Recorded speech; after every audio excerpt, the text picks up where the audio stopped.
You coach your kid's soccer team. You show up to every parent-teacher conference.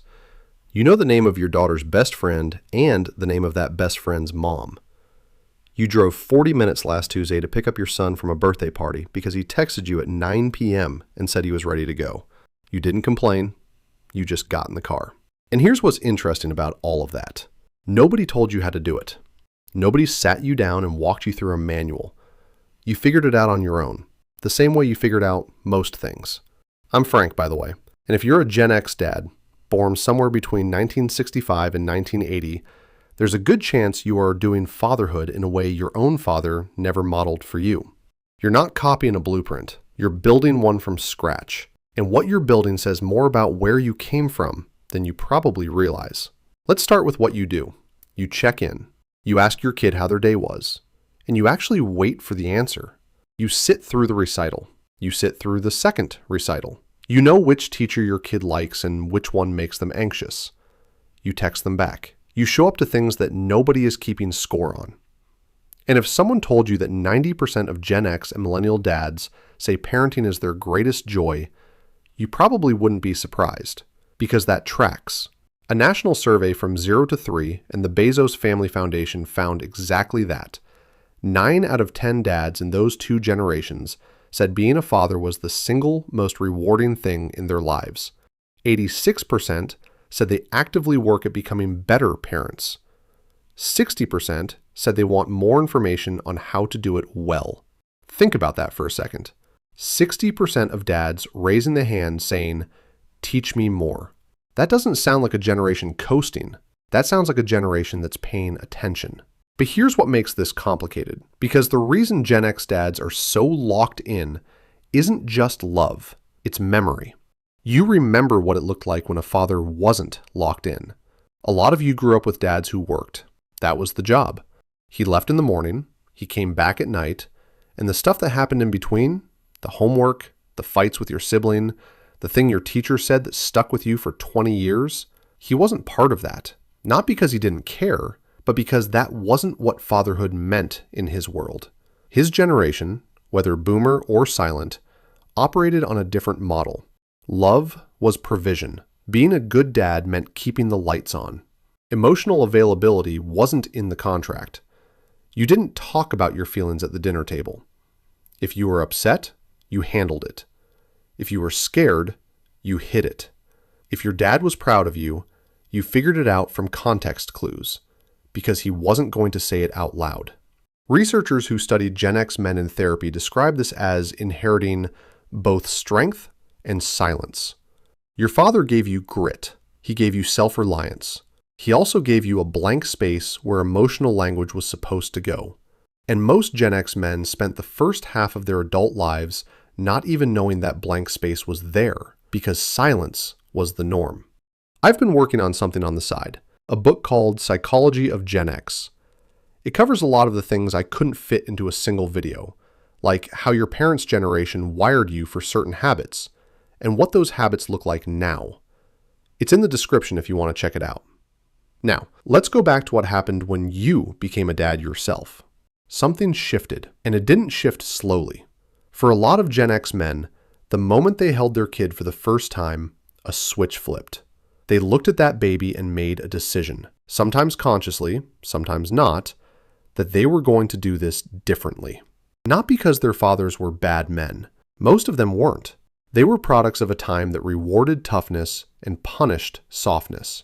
But the son who grew up watching that, the kid who waited for the compliment that never came, who learned to interpret a nod as approval and silence as acceptable, that kid decided his own children wouldn't have to guess. So you said, "I love you." You said it out loud. You said it when they left for school. You said it at bedtime. You said it on the phone when their friends could hear. You didn't care if it felt awkward because you remembered what it felt like to never hear it. And that's the pattern. A lot of what Gen X dads do isn't coming from a parenting book. It's coming from a list of everything they didn't get. Your dad didn't come to your games? You haven't missed one. Your dad didn't ask about your day? You ask about every class, every friend, every mood. Your dad showed love by paying bills? You show love by being in the room. Research backs this up. Pew Research Center data shows that fathers in 2016 spent an average of 8 hours a week on childcare. In 1965, when a lot of your fathers were young dads themselves, that number was about 2.5 hours. That's more than triple. And that's not just diaper duty and school drop-offs.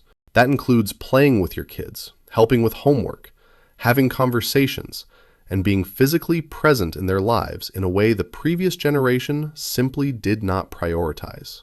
To put it even sharper, a study out of the University of California, Irvine found that in 1965, the average father spent about 16 minutes a day with his children. 16 minutes. Today's dads average around 59 minutes.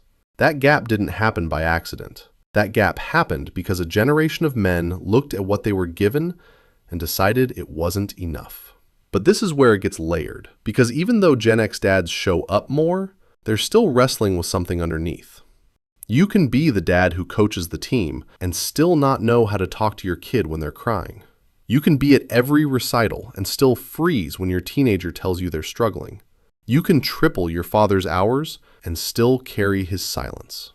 That's the tension. Gen X men were taught that being strong meant being quiet, that emotions were something to manage privately, that asking for help was weakness. And even when you intellectually reject all of that, even when you've read the articles and listened to the podcasts and decided you want to be different, the old wiring doesn't just disappear. A therapist who works with Gen X men described it this way. They show up in therapy rooms not in crisis, but quietly exhausted. Decades of responsibility, decades of emotional restraint. They admire their own fathers, and they should, because those men endured things most of us can't imagine. But somewhere in the process of honoring that toughness, they absorbed a version of manhood that doesn't leave room for vulnerability. And their kids notice. One family therapist pointed out that Gen X parents are pushing themselves to be more emotionally open with their children, but they keep hitting a wall. The kids bring something emotional to them, and the instinct is to fix it, deflect it with humor, or move past it. Not because they don't care, because care was never modeled to them as sitting still and just listening. That's the gap that still exists. The hours went up. The presence went up. The emotional fluency is still catching up. So what did fatherhood actually teach Gen X men? For a lot of them, it taught them that the thing they were most afraid of, being like their own dads, was never really the threat. The threat was the opposite. It was overcompensating so hard that they burned themselves out trying to be everything their father wasn't. I wrote something I've been meaning to write for a while, a short book called Psychology of Gen X. It traces the things you do today back to the rooms and the people that built those habits into you. If that sounds interesting, links in the description. You know the Gen X dad who works 50 hours a week and still makes it to every basketball game? He's not doing that because it's easy. He's doing it because somewhere in the back of his mind, there's a 12-year-old version of himself scanning the bleachers for a face that wasn't there. And he promised himself his kid would never have to scan. That promise is beautiful. It's also expensive, because nobody can pour from an empty cup forever. And Gen X men are famously bad at admitting the cup is low. Here's what a lot of Gen X dads have quietly figured out though, even if they haven't said it to anyone. Fatherhood didn't just teach them how to raise a kid. It taught them who their own father actually was. Not the villain they sometimes made him into during their 20s. Not the hero they pretended he was during their teens. But a man with limits, with his own wounds, with a set of tools that were probably handed to him by somebody even less equipped. That's the thing about Gen X dads. They got far enough into fatherhood to realize the guy who raised them wasn't withholding love on purpose. He just never learned how to hand it over. And that realization, that your dad didn't fail you because he didn't care, but because care wasn't something anyone taught him to express, that changes things. It doesn't erase the damage. You still grew up in that house. You still carry those patterns. But it reframes the story from, my father didn't love me enough, to, my father loved me the only way he knew how, and I'm choosing to learn more ways. And the data shows that Gen X men are choosing exactly that. The share of stay-at-home dads went from 4% in 1989 to 7% in 2016. Fathering classes that used to sit half empty are now filling up months in advance. Gen X dads identify more tightly with their families than with their careers, a reversal from the generation before them. But maybe the most telling number is this. 85% of fathers say being a parent is one of the most important parts of who they are. Not what they do, who they are. That's identity-level commitment. And for a generation of men who were raised by fathers who barely use the word love out loud, that's a seismic shift. Now, does this mean Gen X dads got it all figured out? No. And they'd be the first to tell you that. They still default to sarcasm when things get heavy. They still have a hard time sitting with someone else's pain without trying to solve it. They still carry guilt about the times they snapped, the games they did miss, the moments where the old programming kicked in and they sounded exactly like the man they swore they'd never become. But they're in the fight. They're in the room. They're asking the questions their fathers never asked. And they're raising a generation of kids who will never have to wonder whether their dad gives a damn, because the evidence is everywhere. You might not have gotten a manual, but you wrote one, page by page, game by game, bedtime by bedtime. And the draft isn't finished yet, but it's already better than anything you were handed. Quick thing before I go. I put together a book called Psychology of Gen X. It came out of doing this channel and realizing there was a bigger story connecting all of these topics. If you want to take a look, it's linked below. Your dad did what he could with what he had. You took what he gave you, the grit, the silence, the blank spaces, and you filled them in.